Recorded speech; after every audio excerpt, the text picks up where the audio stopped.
Hello നമസ്കാരം. Scientific കോഫിയിലേക്ക് എല്ലാവർക്കും സ്വാഗതം. അപ്പോൾ ഇന്ന് നമ്മൾ ഈ കോഫിയുടെ കൂടെ എന്തൊക്കെ പുതിയ സയൻസ് ന്യൂസ് ഉണ്ട് എന്നുള്ളതാണ് നോക്കാൻ പോകുന്നത്. ഏറ്റവും ഫസ്റ്റത്തെ നമ്മൾ പറഞ്ഞു കഴിഞ്ഞാൽ ഭയങ്കര ഇമ്പോർട്ടൻ്റ് ആയിട്ടുള്ളൊരു സാധനം, യൂറോപ്യൻ സ്പേസ് ഏജൻസിയുടെ സോളാർ ഓർബിറ്റൽ ഒരു ചിത്രം പുറത്തുവിട്ടിരിക്കുകയാണ്. സൂര്യൻ്റെ സൗത്ത് പോളിൻ്റെ ഹൈ ഡെഫിനേഷൻ ഇമേജാണ് അവർ പുറത്തുവിട്ടിരിക്കുന്നത്. ഇത് നമ്മുടെ ചരിത്രത്തിൽ തന്നെ ആദ്യമായിട്ടാണ് ഇത്ര ക്വാളിറ്റിയുള്ളൊരു ചിത്രം ഒരു ഏതെങ്കിലും സോളാർ ഓർബിറ്റ്സ് പകർത്തുന്നത്. ഇതിൻ്റെ ഇമ്പോർട്ടൻസ് എന്താണെന്ന് വെച്ച് കഴിഞ്ഞാൽ, സൂര്യൻ്റെ സൗത്ത് പോള് ആണ് നമ്മളുടെ സോളാർ ഫ്ലെയർ, അല്ലെങ്കിൽ ഇപ്പോൾ നമ്മളുടെ ഈ നോർത്തേൺ ലൈറ്റ്സ് എന്നൊക്കെ പറയുന്ന പ്രതിഭാസമല്ലേ, അതൊക്കെ ഡിസൈഡ് ചെയ്യുന്നത് സൂര്യൻ്റെ സൗത്ത് പോളിൻ്റെ മാഗ്നറ്റിക് ഫീൽഡാണ്.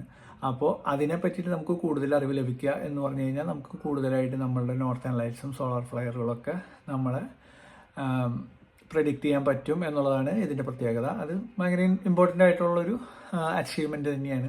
AI ഭയങ്കര ഇമ്പോർട്ടൻ്റ് ആയിട്ടുള്ള ഒരു AI ചിപ്പ് കണ്ടുപിടിച്ചിരിക്കുകയാണ്. എന്നാൽ അതിൻ്റെ ഏറ്റവും വലിയ പ്രത്യേകത എന്താണെന്ന് വെച്ച് കഴിഞ്ഞാൽ, നമ്മളുടെ ഇപ്പോഴത്തെ എല്ലാ ചിപ്പുകളും GUI ചിപ്പുകൾ അല്ലെങ്കിൽ നമ്മളുടെ NVIDIAയുടെ ചിപ്പുകളൊക്കെ നോക്കിക്കഴിഞ്ഞാൽ അതൊക്കെ ഇലക്ട്രിക്കൽ സിഗ്നൽസ് വെച്ചിട്ട് വർക്ക് ചെയ്യുന്ന ചിപ്പുകളാണ്. ഈ പുതിയ AI ചിപ്പ് ഒപ്റ്റിക്കൽ ചിപ്പുകളാണ്. അതായത് നമ്മളുടെ ഒപ്റ്റിക്കൽ സിഗ്നൽസ് നേരിട്ട് പ്രോസസ്സ് ചെയ്യുന്ന, അതായത് ലൈറ്റ് നേരിട്ട് പ്രോസസ്സ് ചെയ്യുന്ന ചിപ്പുകളാണ് പുതിയതായിട്ട് ചൈനയിലത്തെ യൂണിവേഴ്സിറ്റി കണ്ടുപിടിച്ചിരിക്കുന്ന ഈ ചിപ്പുകൾ. അപ്പോൾ അതിൻ്റെ ഉപകാരം എന്ന് പറയുന്നത്, ഇപ്പോൾ നമ്മൾ ഈ ടെസ്ല കാറുകളിലൊക്കെ നോക്കിക്കഴിഞ്ഞാൽ ടെസ്ലയൊക്കെ വർക്ക് ചെയ്യുന്നത് തന്നെ 100ഓളം ക്യാമറകൾ അതിൽ ഘടിപ്പിച്ചിരിക്കുന്ന ക്യാമറകൾ വെച്ചിട്ടാണ്. അതിൻ്റെ സെൽഫ് ഡ്രൈവിംഗ് ടെക്നോളജി ഒക്കെ വർക്ക് ചെയ്യുന്നതൊക്കെ എങ്ങനെയാണെന്ന് വെച്ച് കഴിഞ്ഞാൽ, ഇപ്പോൾ ഒരു ക്യാമറ വെച്ചിട്ട് മുമ്പിലത്തെ വണ്ടിക്ക് എത്ര ഡിസ്റ്റൻസ് ഉണ്ട്, ആ ഡിസ്റ്റൻസിൻ്റെ ഡാറ്റ പ്രോസസ്സ് ചെയ്തതിന് ശേഷമാണ് അതിൻ്റെ സെൽഫ് ഡ്രൈവിംഗ് ടെക്നോളജികളൊക്കെ വർക്ക് ചെയ്യുന്നത്. ഇപ്പോൾ ഒരു ഏറ്റവും ചെറിയ എക്സാമ്പിൾ പറഞ്ഞാൽ, മുമ്പിലത്തെ കാർ എത്ര ഡിസ്റ്റൻസിലാണ് ഉള്ളത് എന്ന് നോക്കും. എന്നിട്ട് അത് ആ ക്യാമറയിലേക്ക് വരുന്ന സിഗ്നലുകളെ ഇലക്ട്രിക്കൽ സിഗ്നലുകൾസ് ആയിട്ട് കൺവേർട്ട് ചെയ്ത് നമ്മുടെ കമ്പ്യൂട്ടറിലേക്ക് കണക്ട് ചെയ്ത്, ആ കമ്പ്യൂട്ടർ പിന്നെ മോട്ടറിലേക്ക്, അതായത് കാറിൻ്റെ മോട്ടറിലേക്ക് സിഗ്നൽ പാസ് ചെയ്തതിന് ശേഷമാണ് എന്തുണ്ടാവുന്നത്, നമ്മളുടെ സെൽഫ് ഡ്രൈവിംഗ്, അതായത് എത്ര ദൂരത്തിൽ മുന്നേ അത് നിർത്തണം, എത്ര ദൂരത്തേക്ക് അത് ഡ്രൈവ് ചെയ്യണം എന്നൊക്കെ ഡിസൈഡ് ചെയ്യുന്നത്. ഇനി അതിൻ്റെ ആവശ്യം വരില്ല. ഇപ്പോൾ ക്യാമറയിൽ നിന്നുള്ള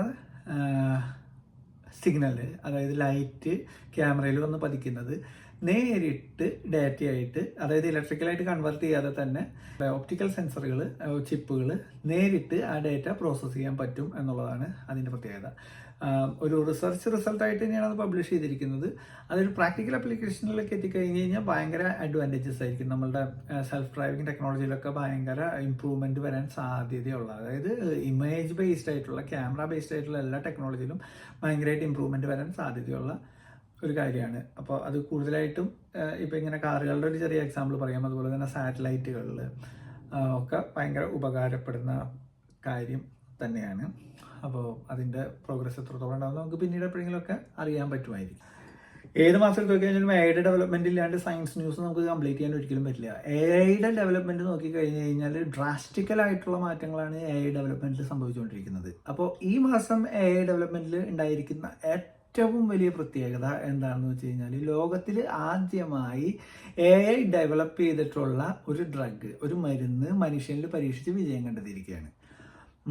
അത് എന്താ പറയുക, വലിയൊരു അച്ചീവ്മെൻ്റ് ആണ്. കാരണം മനുഷ്യന്മാർ ഫോമുലേറ്റ് ചെയ്യാതെ AI ഉപയോഗിച്ചുകൊണ്ട് ഫോമുലേറ്റ് ചെയ്തിരിക്കുന്ന ഒരു ഡ്രഗ് ഒരു അസുഖത്തിന് നമുക്കൊരു മരുന്നായിട്ട് ഉപയോഗിക്കാൻ സാധിക്കും എന്നുള്ളത് ഒരു റെവല്യൂഷന്, എന്താ പറയുക, ഒരു സ്റ്റെപ്പിംഗ് സ്റ്റോണാണ് ആ ഒരു മേഖലയിലേക്ക്.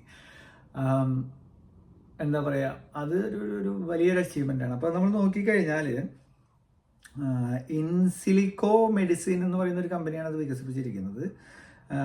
റെൻറ്റോസെർട്ടിബ് design drug improve the lung function in the patient with IPF എന്ന് പറയുന്ന ഒരു അസുഖം, അതായത് ഇഡിയോപാത്തിക് പൾമണറി ഫൈബ്രോസിസ് എന്ന് പറയുന്ന ഒരു അസുഖത്തിന് വേണ്ടിയിട്ടുള്ളൊരു ഡ്രഗാണ് അത്.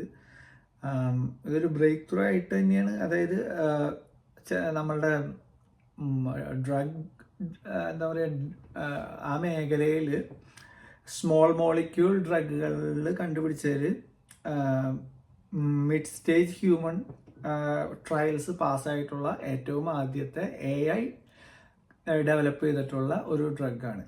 അപ്പം നമ്മളെപ്പോഴും എയുടെ അപകട സാധ്യതകളെ കുറിച്ച് മാത്രം പറയുമ്പോൾ എയും ഈ ഡെവലപ്മെൻറ്റുകളൊക്കെ കൊണ്ട് ബെനിഫിറ്റ് ചെയ്യുന്ന കുറച്ച് മേഖലകളുണ്ട്. എന്താ പറയുക, നമുക്ക് പ്രോസസ്സ് ചെയ്യാൻ പറ്റാത്ത ഡേറ്റകൾ, അല്ലെങ്കിൽ സാധാരണ കമ്പ്യൂട്ടറുകൾക്ക് പ്രോസസ്സ് ചെയ്യാൻ പറ്റാത്ത ഡേറ്റകൾ വളരെ ഈസി ആയിട്ട് പ്രോസസ്സ് ചെയ്ത് നമുക്ക് പുതിയ പുതിയ ഫോർമുലകൾ തരുന്നതാണ് ഈ AI ഡെവലപ്മെൻറ്റിൻ്റെ വലിയൊരു അഡ്വാൻറ്റേജ്.